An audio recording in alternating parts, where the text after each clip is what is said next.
Hadis ke-10, anjuran mencari surga dan menjauhi neraka. Dari Qulaib bin Hamzah radhiyallahu an, ia berkata, aku mendengar Rasulullah SAW bersabda, hai orang-orang, capailah surga dengan jerih payahmu dan jauhilah neraka dengan jerih payahmu. Karena tidaklah tidur siapa yang menuntut surga, dan tidaklah tidur siapa yang menjauhi neraka. Sesungguhnya surga itu dikelilingi oleh hal-hal yang tidak menyenangkan, dan neraka itu dikelilingi oleh kelezatan dan syahwat. Janganlah kalian dilalaikan dari menuntut akhirat. Juru panggil berseru ketika penghuni surga masuk ke dalam surga. Sudah tiba waktunya, kalian hidup terus, tidak bisa mati. Tiba waktunya kalian sehat, serta tidak bisa sakit selamanya. Tiba waktunya kalian menjadi muda, serta tidak bisa tua selamanya.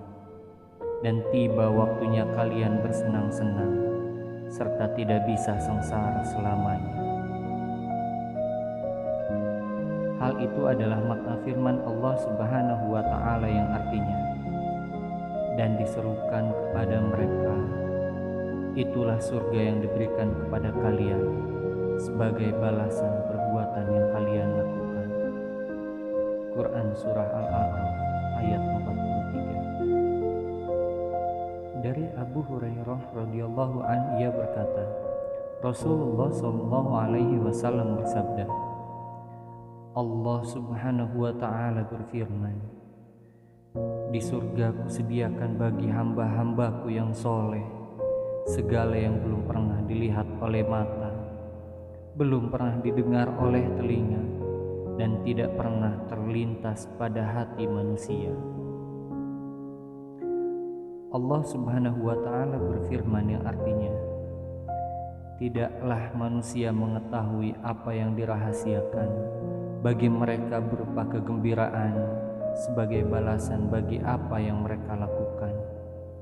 Quran Surah As-Sajdah ayat 17. Dari Abu Hurairah radhiyallahu an berkata, Rasulullah sallallahu alaihi wasallam bersabda, Allah berfirman, aku siapkan bagi hamba-hambaku yang soleh di surga sesuatu yang tidak pernah dilihat, sesuatu yang tidak pernah didengar, dan tidak terlintas di hati manusia. Bacalah semau kalian firman-Nya, dan naungan yang terbentang luas, dan air yang tercurah, dan buah-buahan yang banyak, yang tidak berhenti berbuah, dan tidak terlarang mengambilnya, dan kasur-kasur yang tebal lagi empuk. Sesungguhnya kami menciptakan mereka bidadari-bidadari dengan langsung.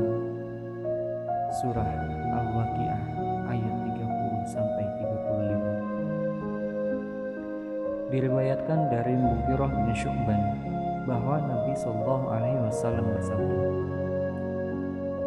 Musa berkata kepada Tuhannya, wahai Tuhanku, beritahulah aku tentang syurga, berapa bagian yang diperolehnya dari syurga.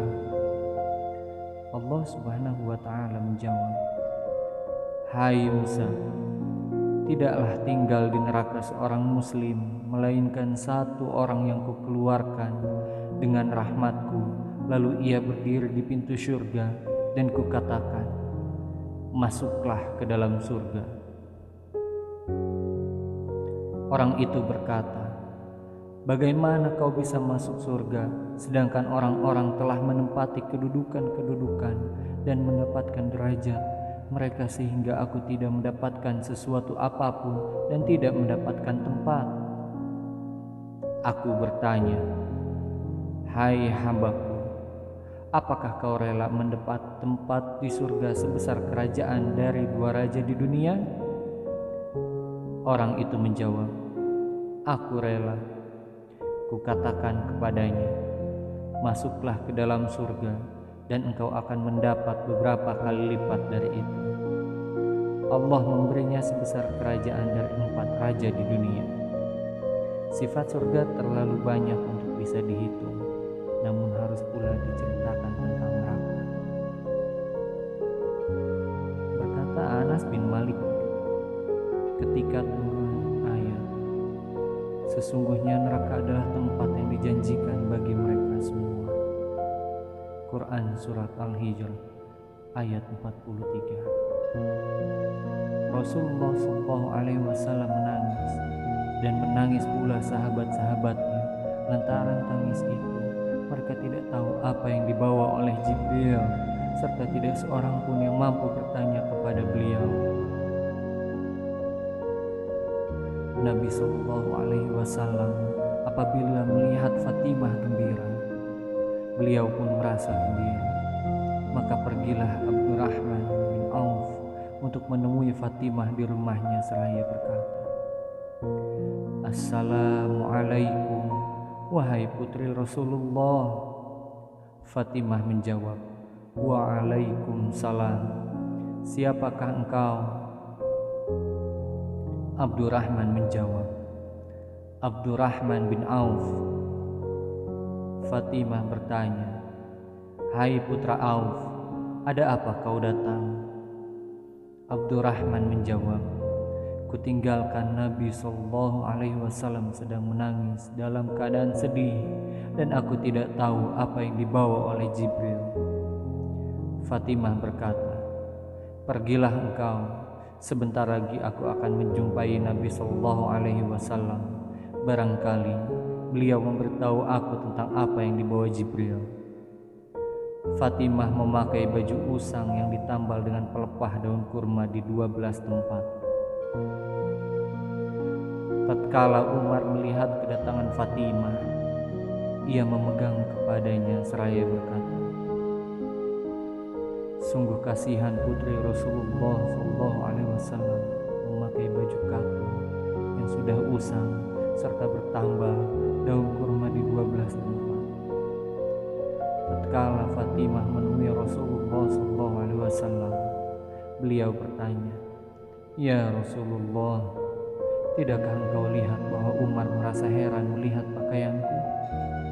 Demi Allah yang telah mengutusmu dengan kemuliaan, aku dan Ali tidak mempunyai tempat tidur sejak 5 tahun kecuali kulit kibas yang di waktu siang untuk alas makanan untuk kami, sedang di waktu malam kami hamparkan, sementara bantal kami terbuat dari kulit yang di dalamnya berisi daun kurma. Ya Rasulullah, apakah yang telah membuatmu menangis? Nabi SAW, bagaimana aku tidak menangis sedang Jibril telah datang membawa ayat ini. Perawi menuliskan ayat tersebut di atas.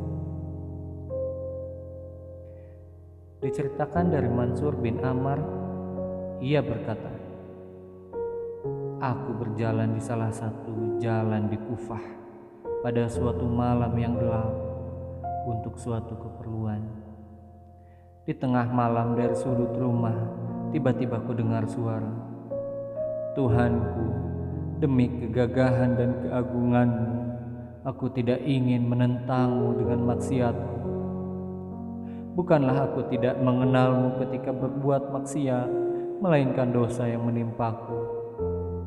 Takbirmu yang menutupiku, dan kesengsaraan membuatku melakukan maksiat dengan kebodohanku. Sekarang aku mengharap dari keutamaanmu agar menerima alasan. Jika engkau tidak memaafkan dan tidak kasihan padaku, alangkah lamanya kesedihanku dalam siksaanmu. Saat ia terdiam, dibacakan satu ayat dari kitab Allah yang artinya, Hai orang-orang yang beriman, jagalah dirimu dan keluargamu dari api neraka yang bahan bakarnya berasal dari manusia dan batu, yang mengurusinya adalah malaikat-malaikat yang kasar dan keras, tidak mendurhaka kepada Allah atas apa yang diperintahkan kepada mereka, kerjakan apa yang diperintahkan kepada mereka. Al-Quran Surah At-Tahrim ayat 6. Kudengar teriakan keras, keributan, serta gerakan. Kemudian tenanglah gerakan itu. Sesudahnya tidak kudengar sesuatu apapun. Usai menyelesaikan keperluan, aku kembali ke tempatku. Ketika tiba waktu pagi, aku kembali ke tempat tersebut. Kudengar suara tangis dan kulihat orang-orang bertakziah. Ternyata seorang perempuan tua, ibu si mayit, sedang menangis dan berkata, "Semoga Allah tidak memberi kebaikan kepada pembunuh anakku," dengan membaca ayat yang menyebutkan siksaan ketika sedang sholat. Mendengar ayat itu berpengaruh pada hatinya, ia pun jatuh dan mati. Berkata Mansur bin Amr, "Pada malam itu kulihat orang tersebut dalam mimpi dan kukatakan padanya, apakah yang dilakukan Allah terhadapmu?"